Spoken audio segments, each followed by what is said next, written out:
Telugu capital భక్తి టీవీకి స్వాగతం సుస్వాగతం. ఈరోజు మనతో ప్రముఖ ఆధ్యాత్మికవేత్త ఆస్ట్రాలజిస్ట్ శ్రీ హరిప్రియ గారు మనతో ఉన్నారు. హరిప్రియ గారు నమస్కారం అండి. నమస్తే మా. హరిప్రియ గారు, ఓంకారనాదము ప్రణవనాదము ఈ రెండిట్లకి వివరణ ఏంటండి? ఏమిటి అంతరార్థం? అంటే ఓంకారము అంటే ఓం అనే శబ్దము. ఆ ఓం అనే శబ్దంలో అకార ఉకార మకారాలు నిక్షిప్తమై ఉన్నాయి.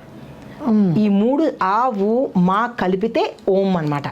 అది ఒక మహాశబ్దము, మా మంత్రం. అది ఒక నాదము, ప్రణవనాదము అంటారు. దానికి ఏ మంత్రం మనం చదివినా ఇది మనం ముందు ఓం అంటాము, చివరలో నమః అంటాము. నమః అంటే నమస్కారం చేస్తున్నామనే తప్ప దానికి ప్రత్యేకత ఏమీ లేదు. కానీ ఈ ఓం అనే దానికి చాలా ప్రత్యేకత ఉంది. ఇవి శివస్వరూపము, విష్ణు స్వరూపము. ఆ ఊ మా. బ్రహ్మ విష్ణు శివుడు. రజోకారకుడు బ్రహ్మ, సత్వకారకుడు విష్ణు, స్థితికారకుడు. స్థితి. తర్వాత తమస్సు కారకుడు లయకారకుడు శివుడు. సృష్టి స్థితి లయ. ఆ ఊ మా. ఆ ఊ మా. బ్రహ్మ, స్థితికారకుడు విష్ణువు, లయకారకుడు శివుడు. శివుడు. ఈ ముగ్గురిని స్మరించుకోవడమే ఓంకారం యొక్క అర్థము. అయితే దీంతో పాటుగా ఇవి శివుణ్ణి మనము మూర్తి రూపంలో కనుక అర్చన చేస్తే, అంటే పటాలు అవి వస్తున్నాయి కదా, అలా అర్చన చేస్తే ఆ పూజ చెల్లదు అని ఆ స్వామియే చెప్పాడు. అంటే శివలింగ పురాణంలో ఇది ప్రస్తావించబడింది అనమాట. అదేమిటండి? ఇంట్లో శివపురాణ ఫోటోస్ పెట్టుకోమంటారు. పెట్టుకుంటాము, చిత్రపటం పెట్టుకుంటాము. కానీ ఆ ఆలయాలు ఎక్కడ లేవు కదా. అభిషేకాలు అవి చేయాలన్నా, పూజలు చేసుకోవాలన్నా మళ్ళీ మనం శివలింగానికే రావాలిగా. అవును, శివలింగకే. పూజ చేసుకోవటం అయితే చేసుకుంటాము, ఓ దండం పెట్టుకుంటాము, ఓ మాల వేసుకుంటాము, అలంకరణార్థం అన్ని చేసుకుంటాం, పెట్టుకుంటాం అంతే తప్ప మన అభిషేకం చెయ్యాలి అంటే లింగ రూపానికి చేస్తేనే పరిపూర్ణత వస్తుంది. ఆ లింగ అభిషేకం కూడా ఇందాక అనుకున్నట్టుగా చేస్తేనే పరిపూర్ణత వస్తుంది. పక్కన కుడివైపు వినాయకుడికి, కుమారస్వామికి, అమ్మవారికి, పైన శివుడికి అంటే విష్ణుమూర్తికి, ఇంతమందికి ఏకకాలంలో అయిపోతుంది. అయితే ఇంకొక విశేషం ఏంటంటే, మనము శాలిగ్రామ రూపంలో విష్ణుమూర్తికి అభిషేకం చేసుకుంటాం. అవునవును, శాలిగ్రామాలు ప్రతి ఇళ్లలోనూ ఉంటుంటాయి. శాలిగ్రామ రూపంలో మనం అభిషేకం చేసుకున్న దానికి 1000 రెట్లు శివాభిషేకం చేసుకుంటే వస్తుంది. అబ్బా, 1000 రెట్లు 1000 రెట్లు వస్తుంది.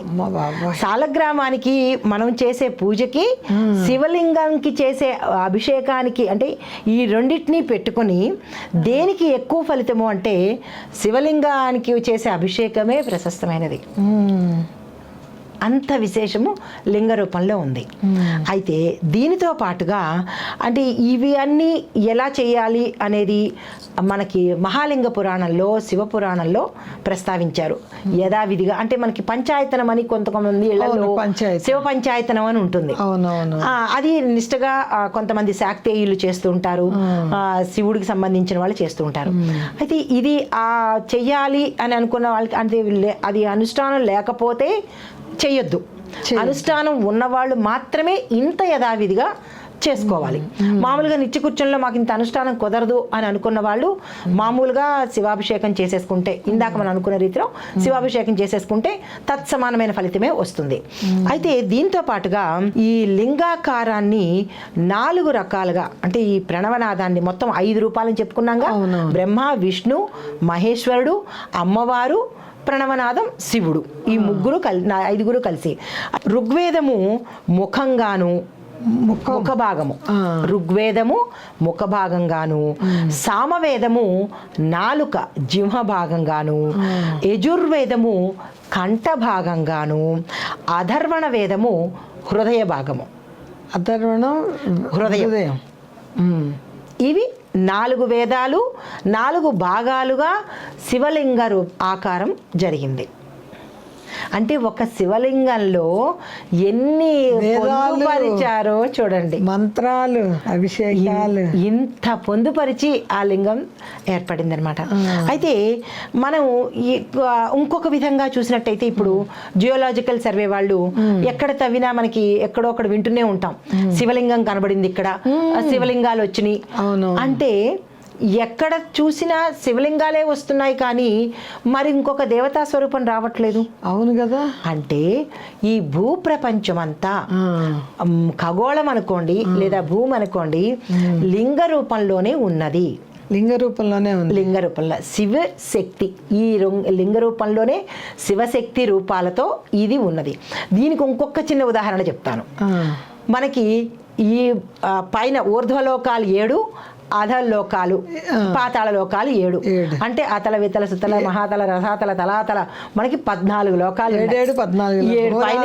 7 ఉన్నాయి. అయితే ఈ 14 లోకాలు మీరు గమనించినట్టయితే కనుక లింగాకారంలో ఉంటాయి. 14 లోకాలు కూడా లింగాకారం అంటే ఒకటే దీంట్లో. ఎస్, ఒకటే రూపంలో అంటే ఒకే ఆకారంలో 14 లోకాలు ఉంటాయి. భూమిని అంటే మీకు మళ్ళీ ఇక్కడ జాగ్రఫీలోకి వెళ్ళి చెప్పినట్టయితే కనుక భూమిలో కోర్స్ ఉంటాయి. కోర్ అంటే కట్లు, ఫస్ట్ కోరు, రెండో కోరు అంటే పొరలు అని చెప్పచ్చు. పొరలు సోషల్ చదివిన వాళ్ళకి బాగా అర్థమవుతుంది. అయితే ఈ పొరల్లోని మనకి దీన్ని కనుక అన్వయించి చెప్పినట్టయితే కనుక మనకి కింద 7 లోకాలు, పైన ఊర్ధ్వలోకాలు 7, మొత్తం ఈ 14 కూడా ఈ కోన్ షేప్లో ఈ అర్ధచంద్రాకార రూపంలో ఉంటాయి. అర్ధచంద్రాకారం రూపంలో అంటే లింగమే కదా. అంతే కదా, లింగ పై భాగం కదా. అదనమాట. అయితే అంటే స్వామి ఎక్కడున్నాడు అంటే ఇక్కడి నుంచి చెప్పలేను. స్వామి యొక్క మొదలు చివర ఆది అంతము తెలియదు. దీనికి ఒక చిన్న కథ చెప్పాలి మీకు. పూర్వము అంటే ఈ కథ అందరికీ తెలిసిందే అయినప్పటికీ మరొకసారి ప్రస్తావిస్తాను. అయితే ఏంటంటే బ్రహ్మకి విష్ణుమూర్తికి శివుడు ఒక చిన్న పరీక్ష పెట్టాడు. ఎవరైతే నా ఆదిని చూసి వస్తారో, ఆది అంతము చూసి వస్తారో వాళ్ళకి నేను అంటే ఏది కోరితే అది అన్నట్టుగా చెప్పాడు. చూసి రండి అని చెప్పి ఒక చిన్న టెస్ట్ పెట్టాడు.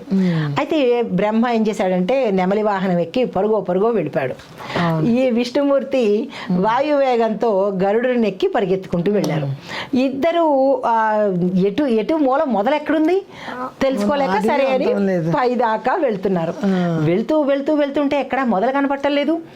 అయితే ఇంకా ఏమైందంటే ఈ బ్రహ్మ ఏం చేశాడు, నేను అక్కడ మొగలి పువ్వు అంటే వెళ్తున్న దారిలో చాలా మంది వచ్చారు. అందులో ఒక మొగలి పువ్వుని అడుగుతాడు, నువ్వు శివుడి యొక్క ఆది చూసావా అని.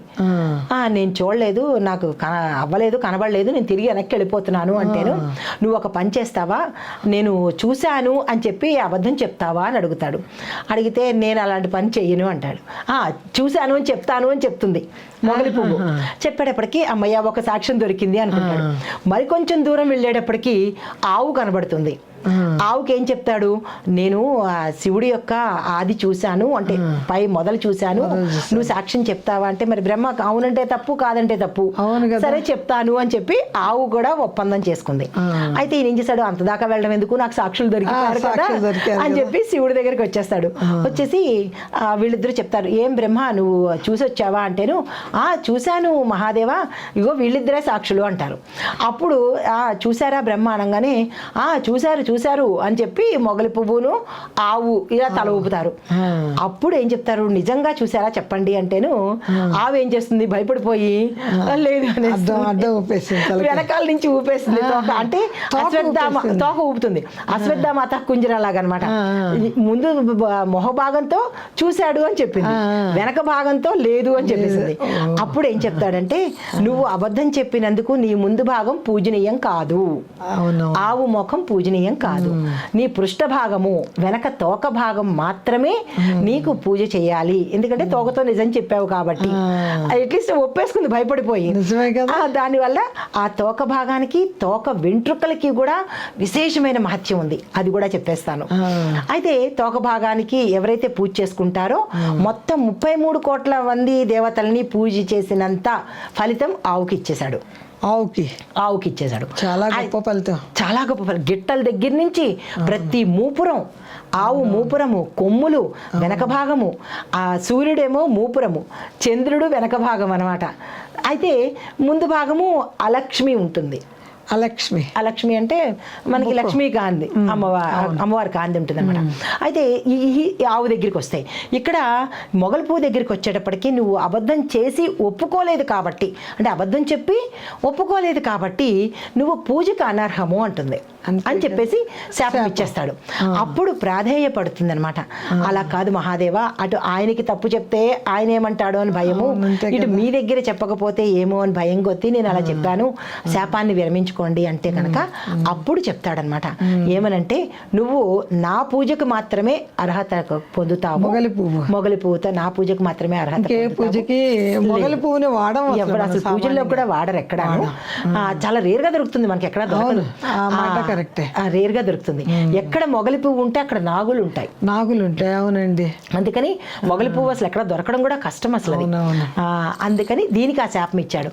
విష్ణుమూర్తి ఏం చేశాడంటే ఎటువంటి ఇది చెప్పలేక సరెండర్ అయిపోయాడు. నాయనా నాకు నీ ఆది అంతాలు కనుక్కోవడం నాకు వల్ల కాలేదు అందుకని చెప్పి సరెండర్ అయిపోయాడు. కాబట్టి విష్ణుమూర్తి శాపాల నుంచి తప్పించుకున్నాడు, పనిష్మెంట్ తప్పించేసుకున్నాడు. అందుకని బ్రహ్మకి ఏంటంటే ఆలయాలు లేవు, కానీ ఒక బ్రహ్మ కపాలం అనే ఆలయం ఉంది. అది కూడా శివుడు తెగ్గొట్టిన బ్రహ్మ కపాలము. శివుడే తెగ్గొట్టాడు. ఎందుకో కూడా చిన్న కథ చెప్తాను. ఏంటంటే బ్రహ్మకి 5 తలకాయలు ఉన్నాయి కదా, 5 తలకాయలు ఉండేటప్పటికి ఆ 5వ తలకాయకి ఎక్కువ అహంకారం వచ్చేసింది. బ్రహ్మకి అహంకారం ఎక్కువ వచ్చింది. నేను సృష్టిస్తేనే తప్ప ఏది స్థితికారకుడు విష్ణుమూర్తికి ఏమీ లేదు, లయం చేయడానికి శివుడికి ఏం లేదు, నేనే దీనికి అంతటికీ గొప్ప, నేను పుష్టిస్తేనే కదా, మూలం నేనే కదా అని చెప్పి అహంకారం ఎక్కువైపోయేటప్పటికి అప్పుడు ఒకానొక సందర్భంలో శివుడు ఏం చేస్తాడంటే 5వ తలని నరికేస్తాడు. 4 వైపులా ఉంటాయి కానీ పైన తలని నరికేస్తాడు. అది అంటే తల నరికేసి ఆ తల ఎక్కడికి వెళ్ళి ఎగిరిపడిందంటే ఇప్పుడు ప్రస్తుతం ఉన్న బ్రహ్మకపాలము అనే ప్రదేశంలో ఆ తల వెళ్ళింది అనమాట. బ్రహ్మకపాలం. అయితే మరి ఆ తలకి మోక్షం ఇవ్వాలి, బ్రహ్మహత్యా పథకం చుట్టుకుందిగా శివుడికి. అవును కదా, మరి ఆయనకి కూడా ఉంటుంది కదా. అయితే ఆయన ఏం చేస్తాడంటే ఒకానొక సందర్భంలో ఆ బ్రహ్మ యొక్క పుర్రెని భిక్షాటన కోసం వాడుకుంటూ ఆ కపాలానికి మోక్షాన్ని ఇచ్చాడు. ఈయన బ్రహ్మహత్యా పాతకం నుంచి విడిపడ్డాడు అనమాట. భిక్షాటన కోసం శివుడి చేతితో కపాలమే ఆ బ్రహ్మదేవుడి యొక్క కపాలం అనమాట. బ్రహ్మ విష్ణువుకి జ్ఞానోదయం కలిగించాడు ఈ ఆది అంతాల గురించి కనుక్కోమన్నప్పుడు. వాళ్ళిద్దరికీ జ్ఞానోదయం అయింది.